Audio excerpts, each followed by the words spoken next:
গতবারে আমরা ক্যানিং জিতে গিয়েছিলাম, সার্টিফিকেট আমাদের হাতছাড়া হয়েছিল। এবছরে ভাঙড় ক্যানিং দুটোই জিতছি আমরা।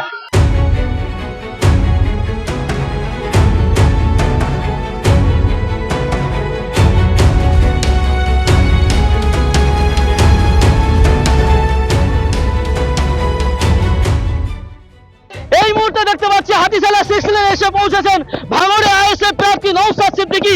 এই মুহূর্তে সেই ছবি আপনাদেরকে দেখাবো। নওশাদ সিদ্দিকী এসে পৌঁছেছেন একেবারে হাতিশালা 6 লেনে। সেখানে কর্মী সমর্থকদের আগে ভিড় উদ্দীপনা হবে। দেখতে পাচ্ছেন এই মুহূর্তে ছবি দেখতে পাচ্ছেন নওশাদ সিদ্দিকী হাতিশালা 6 লেনে এসে পৌঁছেছেন। একেবারে নওশাদ সিদ্দিকী এসে পৌঁছেছেন এবং সেখানে কর্মী সমর্থকদের ভিড় উদ্দীপনা। দীর্ঘ প্রতীক্ষার পর ক্যানিং পূর্বে যেমন আরাবুল ইসলাম তিনি রয়েছেন ক্যান্ডিডেট, এবং নওশাদ সিদ্দিকী তিনি এসে পৌঁছেছেন। এখন নওশাদ সিদ্দিকীর সঙ্গে কথা বলবো সরাসরি।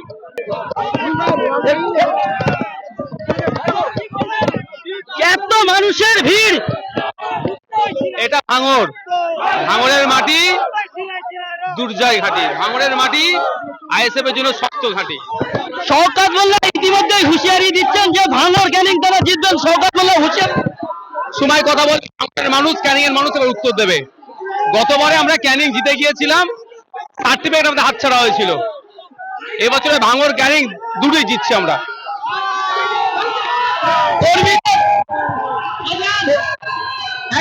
কর্মীদের এত উদ্দীপনা হাতিশালা 6 লেন একেবারে জ্যাম হয়ে গেছে, বন্ধ।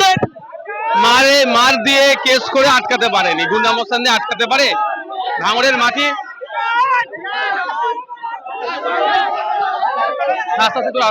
কি বার্তা দেবেন ভাইজান, কি বার্তা দেবেন? শান্তি শৃঙ্খলার সাথে থাকতে হবে। দেখতে পাচ্ছেন নওশাদ সিদ্দিকীর আবেগ উদ্দীপনা, সেই ছবি দেখতে পাচ্ছেন।